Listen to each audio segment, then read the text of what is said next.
pemerintah telah melakukan kajian-kajian mendalam dan kita intensifkan studinya dalam 3 tahun terakhir ini. Hasil kajian-kajian tersebut menyimpulkan bahwa lokasi ibu kota baru yang paling ideal adalah sebagian Kabupaten Penajam Pasar Utara dan sebagian di Kabupaten Kutai Kartanegara, Provinsi Kalimantan Timur.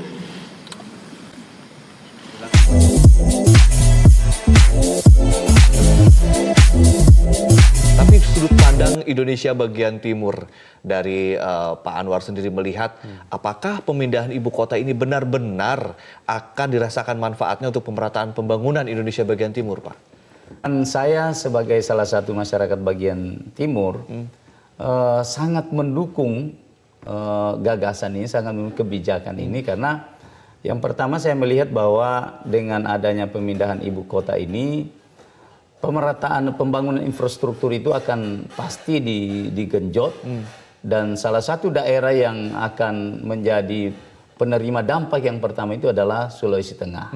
Apa yang didapat dari pemindahan ini? Dengan pemindahan itu bahwa pembangunan infrastruktur yang sangat masif nanti dalam membangun ibu kota ini, material itu tersedia banyak di Sulawesi Tengah, pasir, kerikil dan sebagainya. Yang selama ini memang yang mensuplai Kalimantan itu adalah Sulawesi Tengah.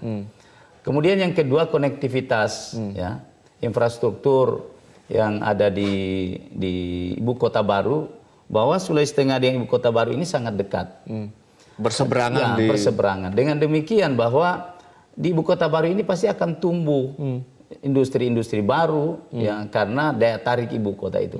Nah, kita berharap ke depan bahwa pengalaman Jakarta jangan lagi terulang di ibu kota baru dengan adanya industri-industri. Pengalaman apa nih maksudnya, Pak?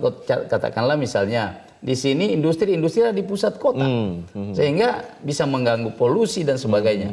Jadi kalau misalnya nanti di sana kita berharap industri itu akan di daerah-daerah pinggiran yang ada di ibu kota, katakanlah saja Sulawesi Tengah misalnya. Tapi apa nanti dampaknya untuk Makassar, apa dampaknya nanti untuk Papua, untuk kemudian Indonesia bagian timur lainnya dengan adanya ibu kota di tengah? Ini perspektif orang timur nih. Yang pertama yang paling mudah itu adalah jaraknya dekat.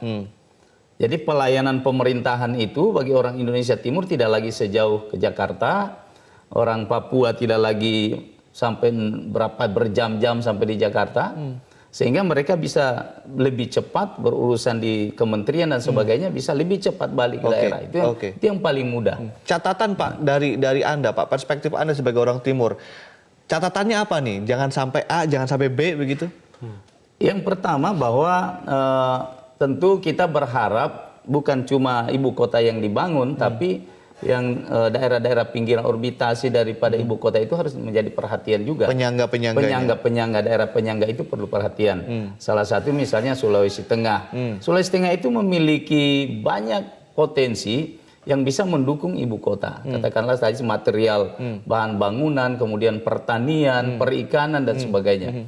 Nah, saya kembali lagi dengan kalau ini terbangun bersama-sama kawasan industri, kawasan ekonomi khusus yang ada di Sulawesi, yang ada di kota Palu itu bisa juga digenjot, disupport oleh pemerintah. Saya kira ibu kota baru ini akan tumbuh bersamaan dengan daerah-daerah yang ada.